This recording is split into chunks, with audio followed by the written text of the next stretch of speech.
The psoas is one of the most important muscles in the human body.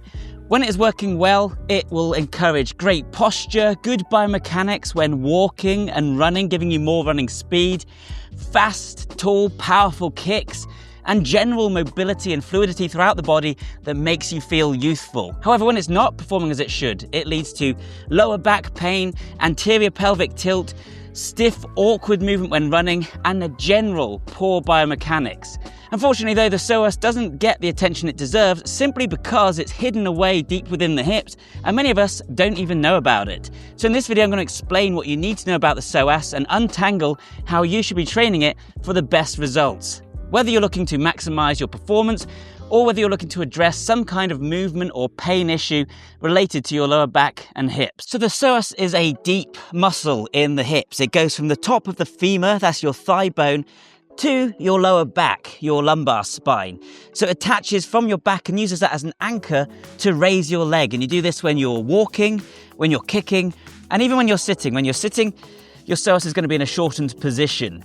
This is one of several hip flexor muscles responsible for flexing the leg, that is, kicking it upwards. The iliacus is very relevant here because it actually shares a tendon with the psoas, connecting it to the femur.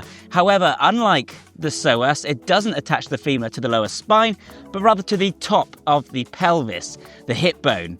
So they work slightly differently, although teasing them apart can be very tricky, and we call them together the iliopsoas. Of course, there are many other hip flexor muscles as well, such as the rectus femoris, which are more responsible for larger hip flexion movements. We tend to think of muscles like the psoas as having an action, flexing the hip, but actually they're just as important for stabilizing the hips, for keeping them in position and for maintaining good posture. This is true of pretty much all our muscles. They don't just move and flex the joints, they also hold them in position with gentle tension. Here's a fun fact as well. We actually have a psoas major and a psoas minor. The psoas minor is obviously smaller and it goes from the last thoracic vertebrae and the top lumbar vertebrae, and interestingly, not every member of the population has one of these. Estimates put it at somewhere like 40 to 60% of the population, which is pretty interesting. And some even say that you're slightly more likely to experience that lower back pain if you have a psoas minor, so perhaps that's contributing to more lower spinal compression. Now, unfortunately, a lot of people have a tight psoas, which is why so many people suffer with things like anterior pelvic tilt and things like lower back pain. And of course, the reason for this is that we spend so much time sitting.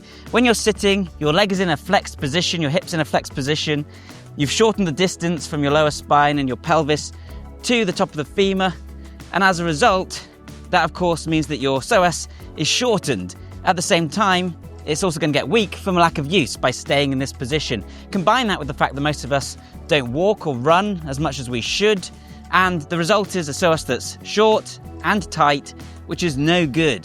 And this can lead to a number of issues. It causes that anterior pelvic tilt because it pulls on the lower spine. And this, of course, creates that exaggerated S-curve in the back, like so, and then that also, via the SI joint, pulls on the pelvis, tilting it downwards. Combine that with also tight iliacus, and that's going to pull down on the pelvis even more, giving you that Donald Duck butt waddle. It can even make it difficult to get into a lower squat position. When your psoas flexes your hip, it also rotates it outwards, which you need to do when you're getting into a squat. If it's weak and tight, you might find yourself feeling a bit of pain at the bottom of the squat, or even feeling very weak down there. And if that's the case, then a tight hip could again be the issue. So how do you strengthen the psoas? Well, it's actually pretty simple. The answer is leg raises and V-sits. Another great one is the pike pulse. That'll also train the hip flexors. Lean forward slightly, raise your legs like so. And just, L-sits.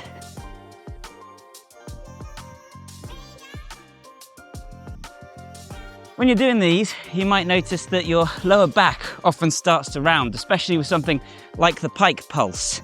And if you want to keep it a purely hip movement, then you might think that's a bad thing because you're involving your lower back. But as we've seen, the psoas attaches to the lower back, so this isn't actually a negative if we're targeting the psoas. So if we want to target the iliacus more specifically, then what we can do is do the pike pulses with our back against the wall to make sure we keep it nice and flat, or do pike pulses unilaterally, so on one side at a time.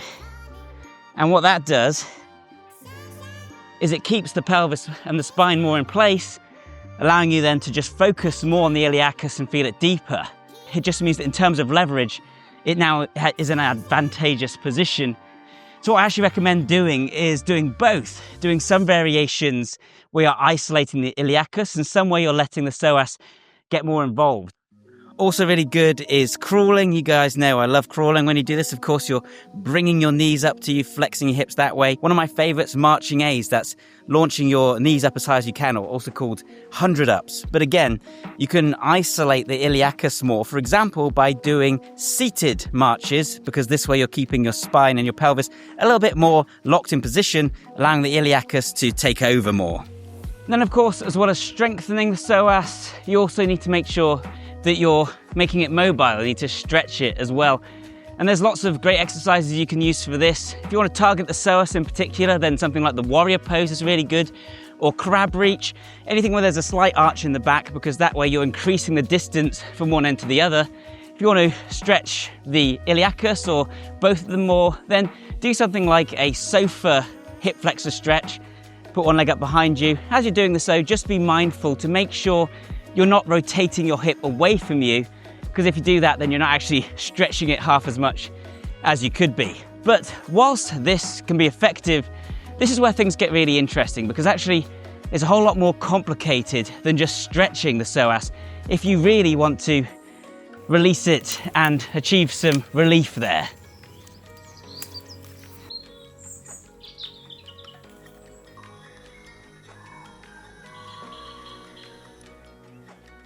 Guys, look what I found, like this amazing hidden den. How cool is this? Had to go a bit off the beaten path to find it though. But getting back to the point, where things get really interesting with the psoas and tension is in the fact that you can carry tension in the psoas because of emotional stress. Now, this is true for all your muscles to an extent, of course. If you're stressed, you're going to be clenched up and tense, but people refer to the psoas as like the emotion muscle or the anxiety muscle.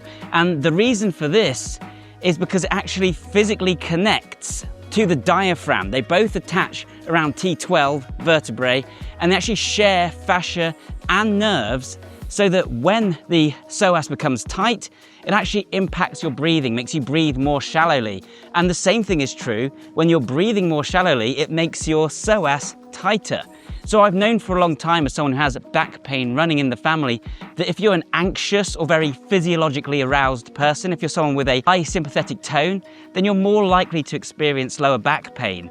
And this also makes sense if you think about it from a survival perspective, because if you need to run suddenly, you're in fight or flight, then you need the psoas, the running muscle. And this is where I find myself. I'm someone who can't switch off, and I even find myself holding my breath, constantly throughout the day, because I'm so focused on what I'm thinking about. I'm a very tense person. All this to say that actually you can release your psoas and make it more relaxed by practicing breathing with things like proper diaphragmatic breathing. That's where you breathe from the stomach. You first drop the diaphragm into the abdominal cavity and then fill it up from the bottom upwards to make sure you're properly filling up the lungs, and then you breathe all the way out. You can do this by holding your hand on your stomach and your hand on your chest and making sure that the stomach moves first, then just being very conscious to breathe all the way in and all the way back out. And this can actually help to provide some short-term relief for the psoas. And if you train yourself to breathe better, if you're someone who chronically has short, shallow breaths like myself, or holds your breath, then training yourself to breathe better can actually really help. And likewise, trying to combat stress throughout your life, whether through meditation or therapy. Some people even suggest that, childhood trauma can actually then manifest itself as tension in this area. And again, it might sound a little bit abstract, but actually there's a very logical and scientifically sound reason this could be the case. And again, it checks out. Without meaning to get too deep, I did experience some trauma as a child, so really everything was stacked up against me. It's kind of one of those things, isn't it, where you have a genetic predisposition and then environmental factors that can together contribute to these issues. So if you're someone who experiences back pain and you're someone who's very anxious and, nervous, if you're holding on to lots of trauma, then consider a practice like meditation, yoga, tai chi, and many of these will teach you as well proper diaphragmatic breathing and moving from the core or the dantian. So something to consider. Don't write it off. This is why, just another reason why, mental health goes hand in hand with physical performance. If you want to perform your best physically, you need to be your best mentally. If you're anxious and stressed, you can't relax the body, and it starts with the psoas. Another reason that you might be experiencing tension around the hips, though, could be that you have weakness or tightness in other areas. So for example, if you have very tight hamstrings, then when you bend over without bending the legs, what you might find is that you need to really engage the hips in order to prevent that from rounding the spine too much, to keep the back nice and flat. So ironically, your back looks great, but there's just so much tension working there to try and keep you in that position, so that if you're doing something like a deadlift where your legs might not be bending that much, then you're going to be at greater risk of injury. And the same goes if you're picking up socks off the ground. So loosening up the hamstrings can help you out a lot here. At the same time, though, it could be due to weakness in the rest of the core. If you have weak abs or weak rectus abdomini, transverse abdomini, then this isn't providing the kind of support that you should be getting for your lower spine and connecting the upper and lower body. So you might have to overly activate the hips in order to keep your body upright and stable. It's also worth mentioning, of course, that the muscles in your legs, your ankles, your feet can also play a role on your psoas. If you're placing your foot awkwardly, then your psoas is going to have to help correct that higher up the chain. As I said at the start of this video, the psoas acts as a bridge between the upper and the lower body, so it's important we address this from both ends. And that's why I'm very happy that today's sponsor is Vivo Barefoot. Vivo Barefoot make minimalist shoes. That means shoes designed to have minimal impact on the way you walk, allowing you to move more naturally. They do this by having a zero heel-to-toe drop, so your foot is completely flat on the ground. That right away is massive, because when you're elevating your heel, you're in a shortened calf position, which robs you of mobility to a huge extent, just like being sat in a chair all day does. At the same time, they have a much thinner sole, which allows you to feel the ground underneath your feet. This lets the proprioceptors kick in and do their job so that your body can arrange itself around the terrain underneath. You can correct for little imbalances in the ground, making yourself less likely to slip and hurt yourself. And this is huge when it comes to pain all the way throughout your body. I think Vivo Barefoot make the best minimal shoes because they are extremely high quality. They come in a wide variety of great designs that can suit any occasion. They're sustainably sourced. And guys, if you're interested in Vivo Barefoot, then this is the time to check them out, because they're offering Bioneer viewers 25% off via a promo code Bioneer25. That's a quarter off the usual price. Thanks again to Vivo Barefoot for sponsoring this video. And now on with the show. Now, I know what you guys are thinking. You're thinking, damn, I wish that this was more complicated. Well, good news, because there's more aspects to consider as well. Because what's also possible is that you could have tight hip flexors on one side and weak, loose ones on the other. So if your psoas is tighter on one side, this is going to actually tilt your pelvis this time to the right or to the left, more commonly to the right. And just to make things even more interesting, this is actually healthy and normal to an extent. That is to say that nobody is completely symmetrical. We think of ourselves as symmetrical creatures, but in fact we're not really. And partly this is due to our dominance, our hand preference. Part this is due to our anatomy again, because you actually have a big heavy liver on your right side, and this takes up space. That actually means you have less space for your diaphragm. Also means we're heavier on that side, and as such, we tend to prefer standing on that side and placing our weight on that side and reaching on that side. And this isn't a problem, this is a functional asymmetry. It's actually completely normal, like I say. The issue is that if you're someone who has bad habits, is very anxious and stressed again, or someone who is an athlete and practices throwing on the same side over and over again, for example, extending their spine in the same way, placing the weight on the same side, loading the same hip and throwing over and over again, then this can snowball into a problem. For me, I used to sit in a coffee shop and I would always have my left leg tucked underneath my right leg, and I'd sit there for hours. This can take a lot of time and effort and hard work as well. You have to identify that that's definitely the problem and then address it to the correct degree without then overcorrecting in the other direction. One thing to just be mindful of is what in your lifestyle right now could have caused this, and is it something you need to address? This could be an issue, for example, if you are a martial artist and you're always hitting the bag on the same side. Make sure to practice the same amount on the opposite side, even if that's not something you need for your sport. Likewise, I've been guilty of doing more reps of pistol squats on my right leg than on my left, and of doing more right-handed one-armed push-ups. So from now on, I'm making sure to always start on my left and to only match the number of repetitions on my right that I do with my left. You also want to start looking at corrective exercises so you can get into the habit of standing with your hips nice and square. The stretches we talked about earlier will help with that, as will the breathing practices. Something else you can do, for example, is an anterior reach, or a straight-legged one-legged deadlift, or Romanian deadlift, where you're going to reach forwards on one side and pick something up off the ground. When you do this, or just touch the ground, and when you do this, make sure you're keeping the hips square. You should see that back foot pointing nicely downwards, not veering off to the side. As you can see then, there are an awful lot of different things that could be contributing to pain in your hips, poor movement patterns, relating to a tight psoas or iliacus, or any other number of muscles in that area. I highly recommend that you go and see an expert who can help get to the root of the problem. This is an issue I have. I don't like videos that claim they have all the answers, that say this one trick is going to fix your back pain. This is why you have knee ache.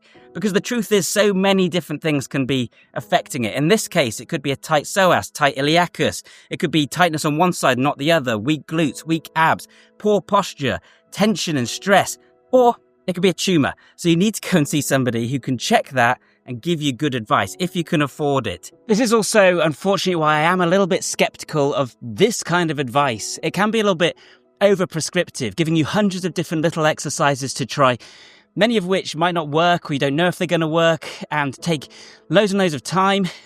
This can end up just being like chasing your own tail. Whereas, if you perform a wide variety of different natural activities with great varied movement in them, then these sorts of imbalances are far less likely to occur in the first place. Trail running is brilliant because you're going to be using your hips in a wide variety of different ways as you adjust to the ground underneath. In particular, running uphill is brilliant because you need to raise your legs even higher in order to get up the hill. This is a great way to train the hip flexors. Swimming is fantastic because as you swim, you need to kick the legs. This is going to build stronger hip flexors, decompresses the lower spine. But swimmers have tight psoases very often because they do it so much. And this is the key. It's a balanced, varied movement. That's the problem with trying to be a specialist. It leads to imbalances. If you just move a lot, do lots of different things you enjoy, then a lot of these issues will go away. This is because the body arranges itself around the task at hand, around the goal and around the environment and around your unique biomechanics. When you just let it do its thing, then it operates really, really well most of the time.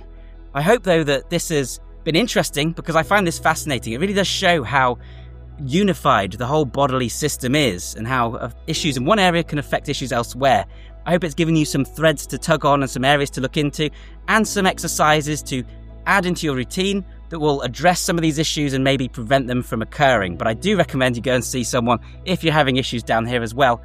Either way, though, don't ignore your psoas because it's going to improve your performance both in the long term and the short term. It's going to help you perform like an athlete and it's going to help you keep moving like someone much younger as you get older. And if you liked this video and you like this kind of breakdown of training that isn't just for aesthetics but actually helps you to move and feel better, then you might like my ebook and training program, Super Functional Training 2.0, the Protein Performance System. It comes with an 80+ page ebook. It comes with over 2 hours of instructional videos and it's full of workouts that you can do at home with minimal equipment that will adapt to any level of expertise. So if that sounds interesting, link in the description down below. But either way, guys, thank you so much for watching this one. And bye for now.